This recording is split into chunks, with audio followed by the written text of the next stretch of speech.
Hi, good morning. Welcome to Business. My name is Darrell Kwao. A review of the performance of 40 state-owned enterprises has revealed some disturbing details about specific entities under the State Interest and Governance Authority. The review indicates that some state-owned enterprises are riddled with huge legacy debts, whilst others are not honoring their core line of operations.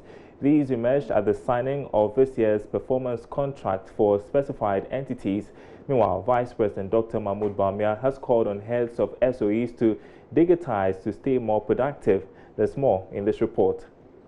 Management of State Interest and Governance Authority (SIGA) are taking some drastic steps, including possible jail terms for heads of government state enterprises who breached some laws and agreements this year. Director General for SIGA, Stephen Asamoah-Boateng, noted that most SOEs have lost focus, hence the need to ensure productivity.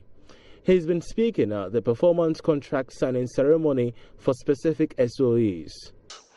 We have departed from the SEC era where non-compliance did not mean anything.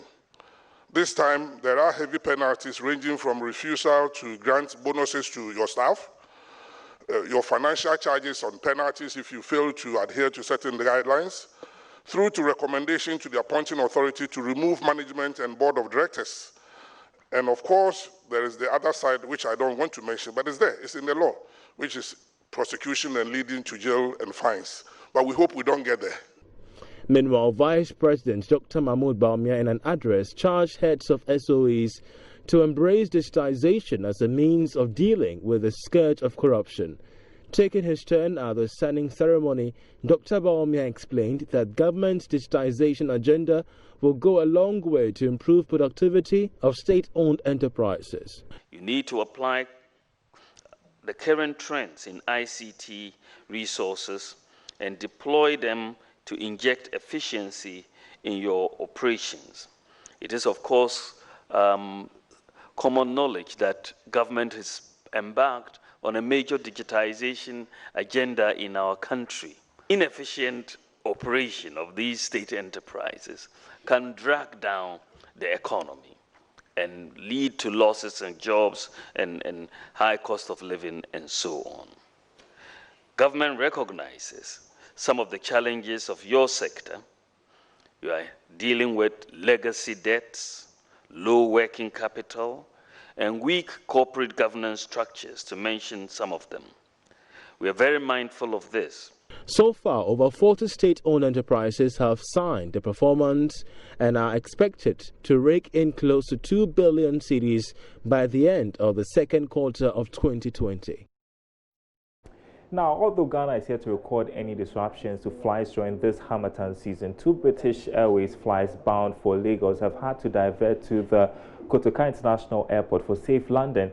According to regulators at the airport, the diversion was caused by poor visibility at the Lagos airport. Sheila Tamaklo has the rest of the story. With a low visibility during this Harmattan period, due to the dusty and foggy winds, it is anticipated that we could have some disruptions to smooth flight operations, resulting in some delays, diversions, or possible cancellations until the weather clears out. Well, luckily here at the Kotoka International Airport, we are yet to experience any of these, but our neighbors in Nigeria have not been so lucky. In the past 2 days, British Airways flights bound to Lagos had to divert to land here at Kotoka International Airport safely due to visibility challenges in Lagos. The Director for Air Traffic, Edward Barr, sheds more light on the diversions. So far, we had 3 diversions, Cape Verde Airlines and 2 British Airways aircraft so far. And they are all diverted from Lagos to Accra. The reason, fortunately, the visibility in Accra is slightly better than that of Lagos. So that's the reason why they diverted to Accra.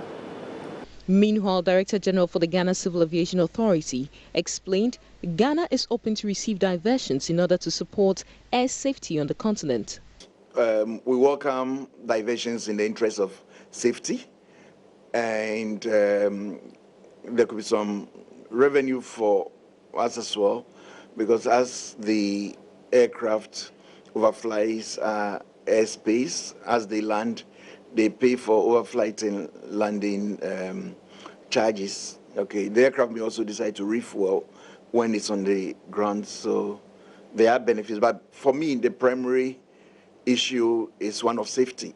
You know, you don't want an aircraft to take the risk when in the view of the pilot or in line with the operational specifications of the airline, the visibility is so low that it should not take the risk to land.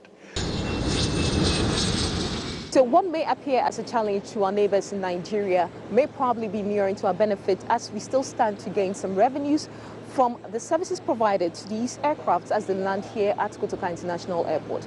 However, for passengers going from Kotoka, well, we are still not out of the woods yet, as weather patterns could still change and affect flights. Reporting for Joy Business from the Kotoka International Airport, my name is Shileta Maklo. And that's it for Business. Sports is up next.